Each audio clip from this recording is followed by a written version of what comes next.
Voilà, bon, en tout cas, je suis ravi d'être là. C'est un immense plaisir que de venir à nouveau au Maroc, discuter avec vous du cancer de la prostate, qui est mon sujet de prédilection.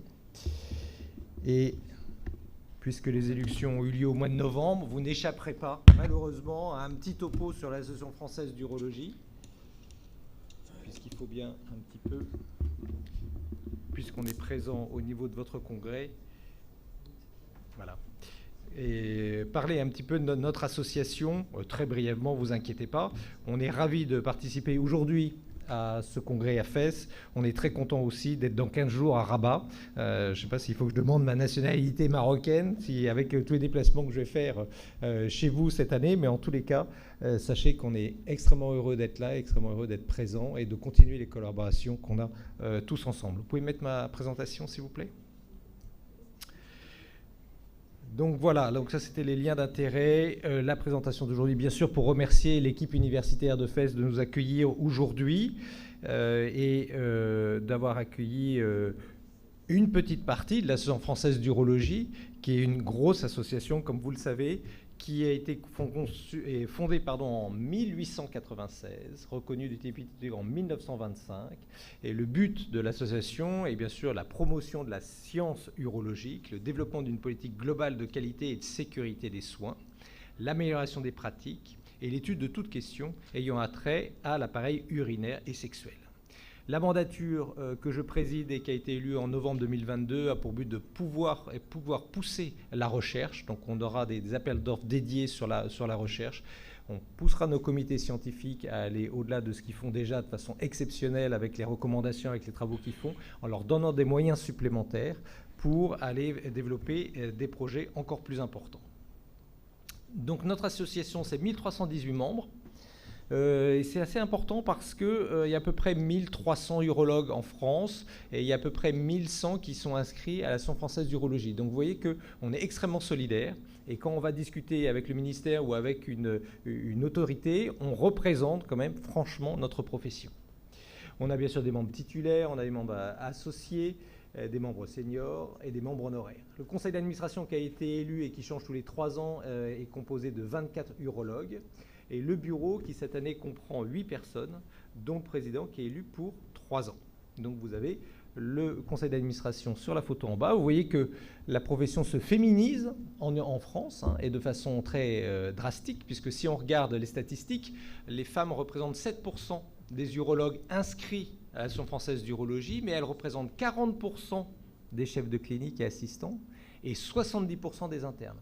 Donc clairement, le changement est là et avec cette nouvelle mandature, je suis heureux d'accompagner ce changement et avoir plus de 5 femmes élues au conseil d'administration, dont 3 qui sont venues au bureau. Donc je vous présente le bureau. Donc vous avez Antoine Fex qui est le vice-président, Yann Dezier, secrétaire général, Julien Branchereau qui est secrétaire général adjoint, Véronique Fay qui est vice-présidente déléguée à la communication, Gaëlle Fiard qui est vice-présidente déléguée à la recherche, Nadia Abid qui est trésorière et Benjamin Prader qui est trésorier adjoint.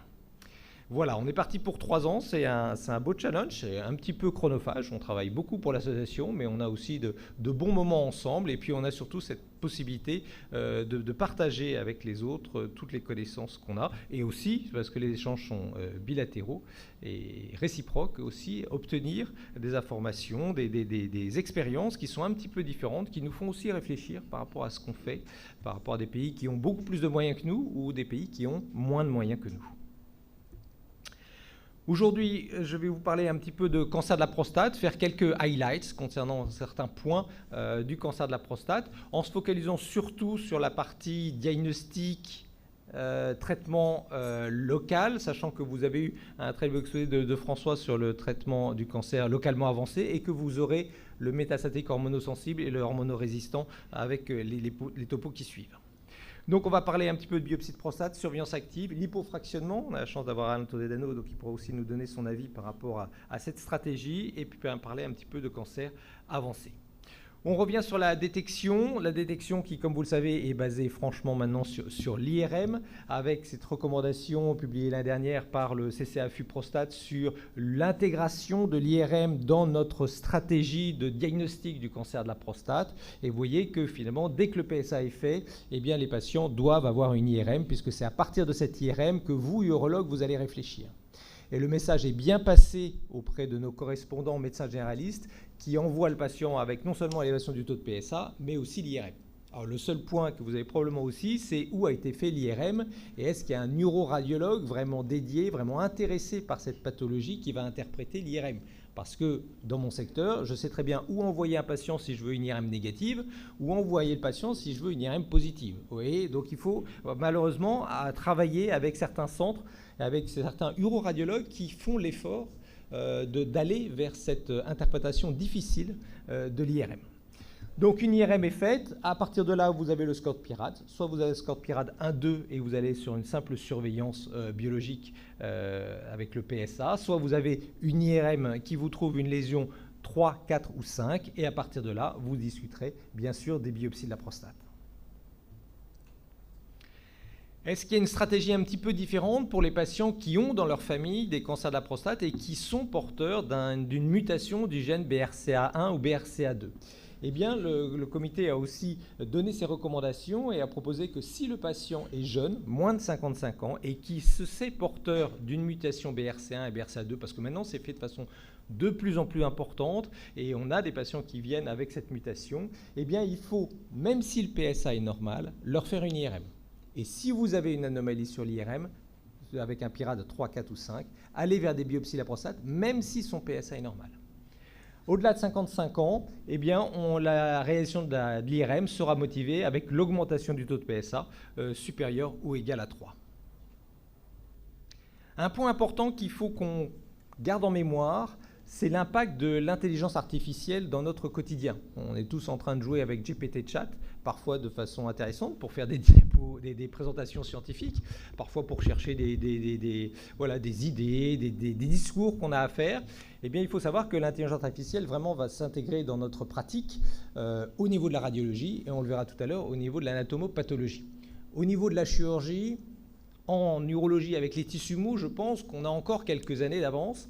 Et on aura toujours besoin d'un chirurgien parce que le fait d'avoir un tissu mou, d'un tissu qui se bouge pendant l'intervention chirurgicale fait que les outils informatiques et l'intelligence artificielle arrivera à faire une intervention chirurgicale, mais on a encore un petit peu de temps. Alors que sur des structures dures, comme des prothèses de hanche, comme des prothèses de genoux, il y a déjà des robots qui sont en train de se développer et qui sont utilisés pour aider le chirurgien. Alors, dans la radiologie, oui, ça se développe.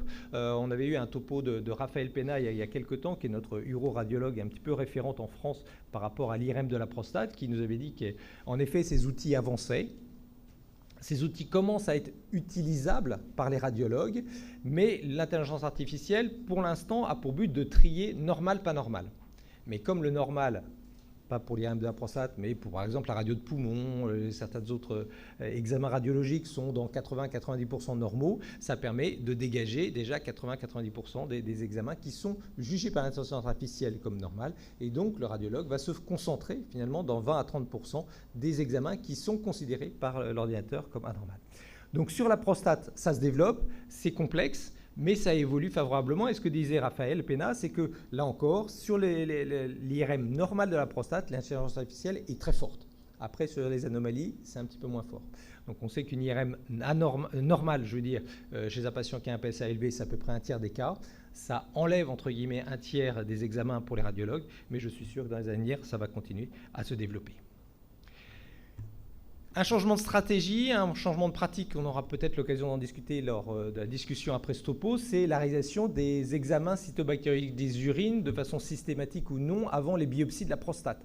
C'était vraiment dans les dogmes, on avait tous l'habitude de faire un examen d'urine systématique. Eh bien, les recommandations actuelles et les dernières données de la littérature nous disent que finalement, ce n'est pas recommandé, ça ne doit pas être systématique, tout comme le bilan de coagulation qui doit être que si le patient a une hémostase clinique anormale.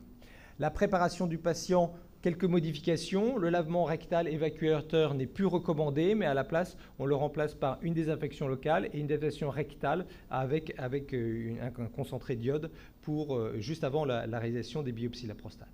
Et puis l'antibioprophylaxie, bien sûr, c'est recommandé par voie transrectale, mais ça doit être vraiment des utilisations très courtes d'antibiothérapie. Par exemple, ofloxacine, 2 comprimés 1 heure avant les biopsies de la prostate. On a aussi la poussée de la voie transpérinéale. Donc c'est beaucoup poussé au niveau de l'Europe. L'Europe pousse beaucoup sur la réalisation de ces gestes, prouvant qu'avec cette voie-là, on diminue le nombre d'infections et on diminue donc le risque d'antibiorésistance des bactéries qu'on a chez les patients. Ça nécessite d'abord une formation, ça nécessite aussi un changement de l'outil échographique qu'on a au niveau des différents centres. Donc c'est en train de se mettre en place. C'est une technique un petit peu différente qui peut se faire sous anesthésie générale ou sous anesthésie locale et tout à fait possible en pratique et en routine. La voie transpérinéale, on en reparle à nouveau avec, vous voyez, cette analyse de toutes les données concernant le risque d'infection post-biopsie. Et vous voyez que toutes ces études montrent clairement qu'il y a un bénéfice à avoir eu une biopsie transpérinéale par rapport à une voie transrectale pour réduire le risque d'infection urinaire post-biopsie. Parlons un petit peu de la surveillance active maintenant. Est-ce qu'on peut progressivement aller vers des patients qui ont un risque intermédiaire favorable, c'est-à-dire des Gleason 7, 3+4, présents sur moins de 10 mm, avec un grade 4 surtout inférieur à 20%. Eh bien, l'analyse de la littérature montre qu'en effet, c'est possible, que le risque d'évolution vers un traitement actif pour ces patients de risque intermédiaire favorable est bien sûr possible, mais finalement dans une proportion assez faible. Dans les recommandations de l'Association française d'urologie, vous voyez que c'est inclus et qu'il faut bien sélectionner les patients, c'est-à-dire quand même des patients avec des PSA inférieurs à 10, des patients qui ont un grade 3+4, mais avec un grade 4 de moins de 20% et surtout une invasion faible au niveau des biopsies. Est-ce que la surveillance active est différente chez les patients mutés? On a parlé des patients mutés tout à l'heure sur le fait de leur faire des IRM de façon assez précoce. Est-ce que quand vous avez un patient qui a un cancer de la prostate de faible agressivité mais qui est muté, est-ce qu'il est quand même un candidat à une surveillance active? La réponse est oui, bien sûr, s'il est dans les critères. Mais attention, c'est un patient qui va sortir plus rapidement de la surveillance active par rapport à un autre patient. Donc une évolution quand même plus défavorable chez ces patients-là. Parlons un petit peu du diagnostic précoce ou du dépistage du cancer de la prostate, puisque vous savez que l'Agence européenne a publié en septembre des informations concernant l'intérêt qu'il faut avoir à aller dépister le cancer de la prostate en association avec l'IRM. Donc c'est une force de l'EAU avec Hein van Poppel qui allait pousser les discussions avec les commissions européennes par rapport au dépistage des cancers et en particulier du cancer de la prostate. Et on est arrivé à une conclusion qui est que les pays européens doivent s'intéresser au dépistage du cancer de la prostate avec l'utilisation du PSA et de l'IRM. Donc en France, on est en train de discuter avec les autorités, avec le ministère de la Santé et avec l'INCa, pour mettre en place, puisqu'il y a eu des fonds qui viennent de l'Europe pour cela, pour mettre en place un programme de diagnostic précoce. Un autre point par rapport au diagnostic précoce, c'est à partir de quel âge il faut commencer. Il y avait cette étude importante et intéressante qui montre qu'il faut commencer le dépistage avant l'âge de 55 ans, puisque ça permet de réduire de moitié le risque d'essai par cancer de la prostate par rapport à un premier PSA réalisé après 60 ans. Donc si on part sur des stratégies de diagnostic précoce ou de dépistage, il faut commencer précocement. L'article qui m'a vraiment passionné, c'est celui-ci. C'est là encore l'utilisation de l'intelligence artificielle, mais au niveau anapath. Donc, il regardait des groupes de patients, il donnait à l'outil informatique toutes les données cliniques disponibles, PSA, toucher rectal, et puis il faisait lire de façon robotisée les lames, et l'intelligence artificielle analysait les lames et apportait un certain diagnostic par rapport à ces lames. Et tout cela combiné, cette étude a comparé cette stratégie informatisée avec l'utilisation de l'intelligence artificielle versus les données classiques qu'on avait, c'est-à-dire le rapport du pathologiste.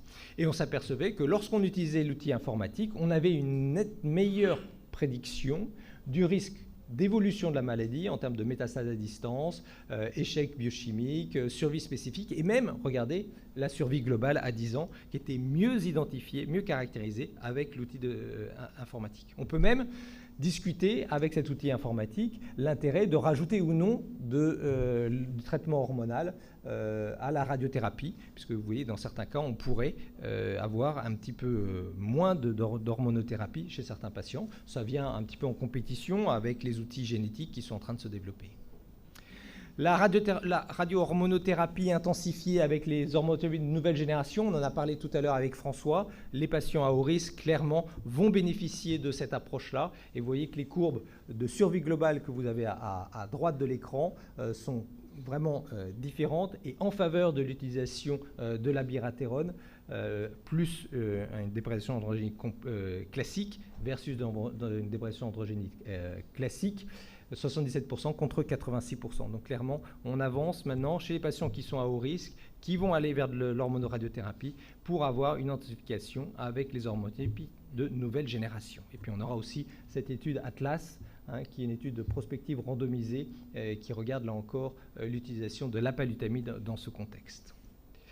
Donc en conclusion, par rapport à ce topo, concernant le cancer de la prostate, sur le diagnostic précoce, on avance sur un travail pour essayer de pousser le diagnostic précoce dans notre population.